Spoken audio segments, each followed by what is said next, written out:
Social media influencer डकी भाई सादुर रहमान और उनकी बीवी अरूब जोतोई इस वक्त एक इंतहाई बुरी, इंतहाई मायूब कंट्रोवर्सी का शिकार हैं। अरूब जोतोई की तस्वीर उठा गई, उस तस्वीर को डीप फेक टेक्नोलॉजी का इस्तेमाल किया गया और उनकी एक बरहना वीडियो बनाकर सोशल मीडिया पर फैला दी गई। उसके बाद एक तूफान बदतमीजी बर्पा हो गया। वही एक टिपिकल जुमला लिंक कहाँ है और इस तरह की बेहुदा गुफ्तगू सोशल मीडिया का बहस बन गई। सादुर रहमान और डकी भाई से बेशुमार इख्तलाफात हो सकते हैं। सोशल मीडिया पर जिस तरह वो फैमिली व्लॉगिंग को उन्होंने प्रमोट किया और पाकिस्तान में रहते हुए जितना उन्होंने प्रमोट किया शायद ही किसी ने किया हो, और उसकी बना पर बहुत सी उन्हें तनकीद भी की जाती है सोशल मीडिया सार्फिन की तरफ से, और बहुत से लोग उनके फैंस भी हैं, बहुत से लोग उन्हें पसंद करते हैं, देखते हैं, फॉलो करते हैं। मगर मामलात यहाँ पर रुके नहीं, मामलात इससे आगे बढ़ चुके हैं कि जब सादुर रहमान और डकी भाई की बीवी की वीडियो सामने आई तो वो सामने आए और सामने आकर उन्होंने बताया कि ये वीडियो कैसे बनाई गई। वो सामने आए और उन्होंने उस टेक्नोलॉजी का ऑपरेशन किया, वहां पर उन्होंने उसका पोस्टमार्टम किया और सारी चीजें वाजे कर दी।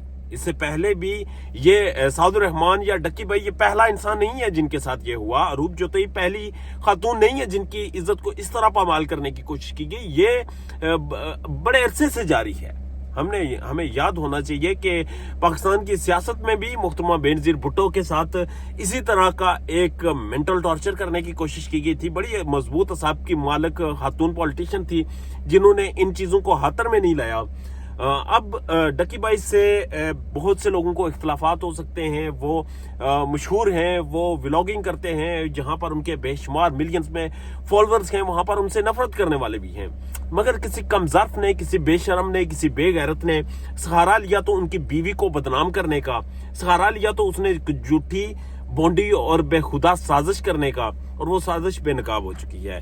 अब जहां पर इख्तलाफ आता है कि डकी भाई जो कि खुद करोड़ों में कमाते हैं, वो उस शख्स के पीछे जाने का उन्होंने फैसला किया, केस को सॉल्व करने का फैसला किया, और केस को सॉल्व करने की कीमत जो उन्होंने रखी वो इंतहाई शर्मनाक थी। महज 10 लाख रुपए का ऐलान उन्होंने किया, जैसे वो फॉर्मेलिटी कर रहे हूं या फिर जैसे वो किसी और कॉन्टेक्स्ट में व्यूवरशिप चाह रहे हूं, या क्या किस सिलसिले में थे वो।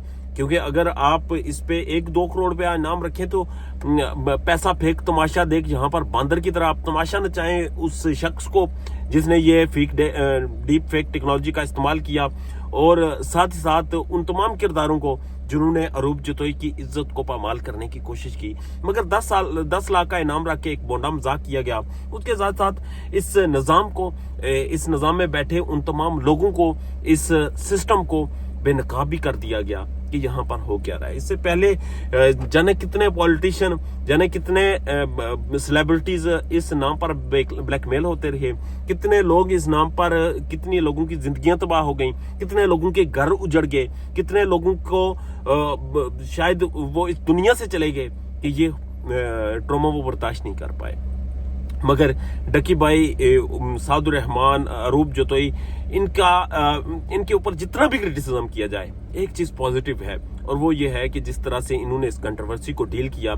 अरूब जोतोई ने जिस तरह बहादुरी के साथ दोबारा से साथ के साथ बैठकर वीडियो की और इस सारे मामले को डिस्क्लोज किया और इस सारे मामले का पोस्टमार्टम किया, जिस तरह से सादुर रहमान और डकी भाई ने वो वीडियो सामने लाई, उस वीडियो को दिखाया कि ये कैसे डीप फेक टेक्नोलॉजी का इस्तेमाल किया गया, ये सारी चीजें सामने रखकर एक चीज वाज़ेह होती है, आपने ब्लैकमेल नहीं होना। आपने किसी भी पॉइंट पर, आप जहां पर ठीक हैं वहां पर आपने कहीं पर कंप्रोमाइज नहीं करना। आपने अगले की जय की तई फेर देनी है, और जय की तई ऐसी फेरनी है कि अगला भी याद रखे। अपना और अपने चाहने वालों का ढेर ज्यादा ख्याल रखिएगा। इजाजत दीजिए, अल्लाह ने के पान।